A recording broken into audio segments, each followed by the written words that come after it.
Hello everyone, welcome to sqadia.com. My name is Saima Mushtaq and our today's topic of ENT is Meniere's disease.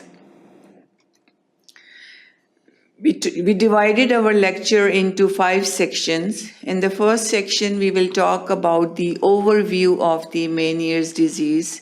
And in this, we will discuss what is Meniere's disease, what's the pathology that leads to Meniere's disease, and what are the different causes of Meniere's disease. In the second section, we will talk about the clinical features of Meniere's disease.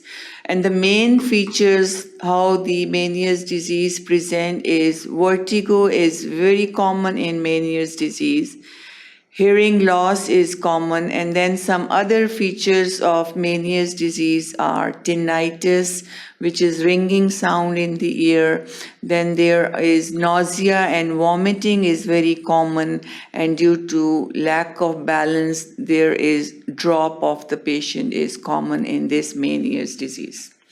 Then in the third section, we will talk about the diagnosis and staging of Meniere's disease.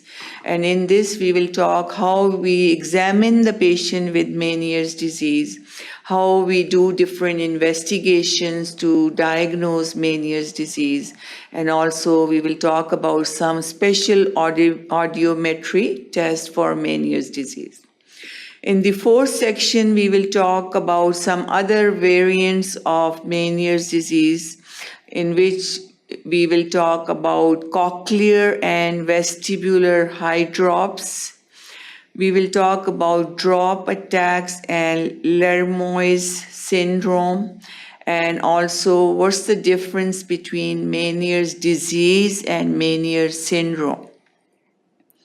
Then in the fifth and final section, we will talk about the treatment of Meniere's disease, in which we will talk about how we can manage acute and chronic attack of Meniere's disease. What's the how we can use intratympanic gentamicin therapy, and what's the microvic therapy, and also we will talk about the surgical treatment of Meniere's disease. So all this will be covered in our today's lecture topic, Meniere's disease. So to learn more about Meniere's disease, keep watching sqadia.com.